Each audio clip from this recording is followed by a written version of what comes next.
warahmatullahi wabarakatuh. Nama saya Nur Sakina, Stambuk B1 B118033, mahasiswa Universitas Saluleo, jurusan Manajemen Fakultas Ekonomi dan Bisnis. Baik, sesuai dengan tugas yang diberikan Bapak mengenai tentang perbedaan pasal PPh, pasal 21, 22, 23, 24, 25, dan 26. PPh pasal 21 adalah pasal yang mengatur pajak yang dikenakan terhadap penghasilan yang diterima dari pekerja atau jasa, baik dalam hubungan kerja maupun dari pekerja bebas oleh WP perorangan dalam negeri. Subjek pajak PPh pasal 21 adalah ada pegawai, penerima pensiun, penerima honorarium, dan penerima upah. Nah, orang pribadi lainnya yang menerima atau memperoleh penghasilan sehubungan dengan pekerjaan, jasa, dan kegiatan dari pemotongan pajak. Kemudian pengecualian subjek pajak adalah pejabat perwakilan diplomatik bersama staf, kemudian adapun pejabat perwakilan organisasi internasional beserta staf.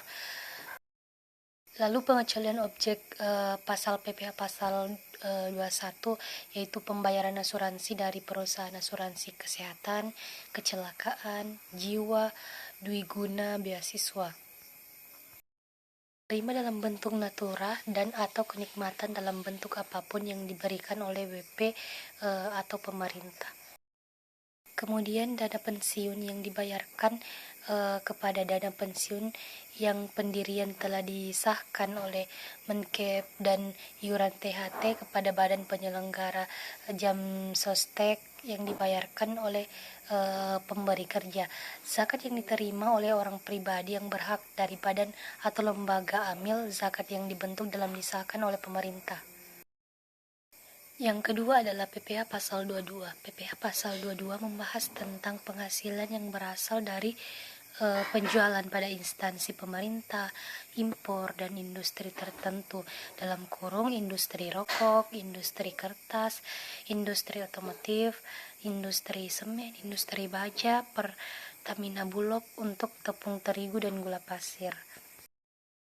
Lalu adapun tarif PPh pasal 22 atas penjualan instansi pemerintah, yaitu PPh pasal 22 bendaharawan sama dengan 1,5% kali nilai penjualan. Kemudian tarif PPh pasal 22 atas impor, yaitu bila importir memiliki API atau angka pengenal impor. Nah, di sini dia PPh pasal 22 impor sama dengan 2,5% kali nilai impor. Bila importir tidak memiliki API, yaitu PPh pasal 22 impor sama dengan 7,5% dikali nilai impor. Oke, selanjutnya adalah PPh pasal 23. Di sini membahas tentang penghasilan yang diperoleh dari penggunaan harta atau modal dalam kurung dividen, bunga, royalti, hadiah penghargaan, sewa, dan jasa. Nah, di sini dividen, royalti, bunga, hadiah, dan penghargaan. Di sini rumusnya PPh pasal 23 sama dengan 15% kali penghasilan bruto, sedangkan sewa dan jasa dia PPh pasal 23 sama dengan 2% kali penghasilan bruto. Selanjutnya adalah PPh pasal 24. Di sini membahas tentang penghasilan yang berasal dari luar negeri.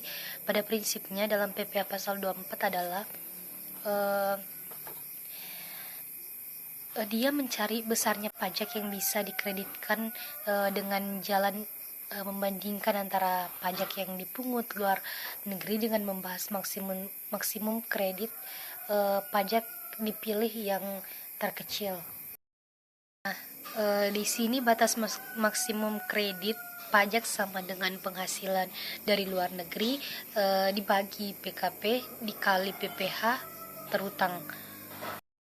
Pasal 25 membahas tentang angsuran pajak yang menggunakan sel anggapan. Dia rumusnya angsuran pajak per bulan sama dengan PPh. Pasal 25 membahas tentang angsuran pajak yang menggunakan sel anggapan. Dia rumusnya angsuran pajak per bulan sama dengan PPh 6. Yang pertama adalah 20% final dari jumlah penghasilan bruto yang diterima atau diperoleh. Kemudian wajib pajak luar negeri berupa dividen dan yang kedua ada bunga, premium, dan diskonto. Bunga, premium, diskonto, premi swap, dan imbalan sehubungan dengan jaminan pengembalian hutang. Dan yang ketiga ada royalti, sewa, dan penghasilan lain sehubungan imbalan sehubungan dengan jasa, pekerjaan dan kegiatan, hadiah dan penghargaan, pensiun dan pembayaran berkala lainnya. Yang kedua ada 20% final dari penghasilan neto berupa penghasilan dari penjualan harta di Indonesia.